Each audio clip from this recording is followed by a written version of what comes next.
I don't have a clue what this man did in his past to deserve this, but this man had very bad luck. This man from Seattle went back to prison for trying to be honest and live his life the right way. This 43-year-old man from Seattle found a landlord that was willing to take a chance on him and rent him a small older house because he had a hard time finding somewhere to stay because of his criminal history. So when this man was moving in the house and he was trying to get situated, he found narcotics in the attic when he was trying to put some of his stuff there. Now, mind you, this man changed his life. He went to church. He worked a 9 to 5. He was trying to live his life the right way. He didn't mess with narcotics anymore, even though he went to prison for it before. So when this man found narcotics in the attic, he didn't want to tell his new landlord because he didn't want his landlord to think he was dealing with narcotics again because his landlord gave him a pass on his criminal history. He was worried if he tell his landlord, he could get evicted and his landlord wouldn't believe him. Now, mind you, this man was a 2-time felon, so he wasn't willing to take any chances. So he did the unthinkable. He called law enforcement to turn the narcotics in.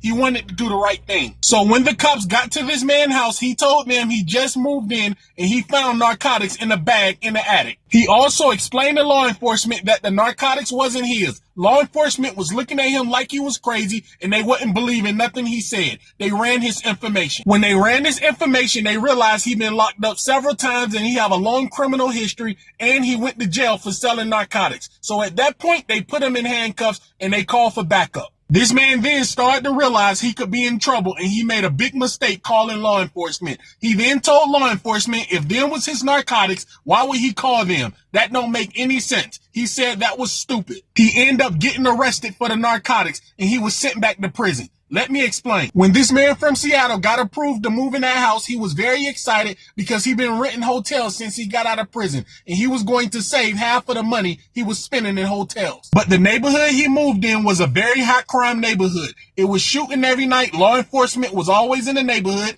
and multiple people were selling narcotics. Someone was always getting arrested in this neighborhood on a daily basis for doing something illegal, but he didn't have much of a choice because he had a very bad criminal history and he was lucky to have a place to stay. Anywhere else he applied and he did an application for, he always got denied because he have 2 felonies. So when this man found the narcotics in the attic, the first thing that came to his mind was take it away from the house. But he changed his mind and he was very scared because he said to himself, what if he get pulled over by law enforcement? He's screwed and he's going to prison. He then called his landlord and asked his landlord who was the last person that stayed there because he found some personal belongings in the attic. Mind you, he didn't tell his landlord it was narcotics because he didn't want his landlord to get suspicious and think he was involved in illegal activity. So he then told his landlord it was a bag and some clothes. His landlord told him no one lived there for 6 months, but it was a woman and some kids lived there before, so he told him he can throw all that stuff away. The landlord also told him when the house was vacant, it was broken into several times. That was something he was struggling with, so he said it could be a homeless person clothes. So he said just throw it away again. So after he talked to his landlord, he made the decision of a lifetime to call law enforcement and turn the narcotics in. That's when he realized he made a very bad decision. This man was arrested and charged for the narcotics that was in the house before he moved in. And not only he violated his parole, that was his 3rd felony. He's doing serious time now. It was his word against the cops' word.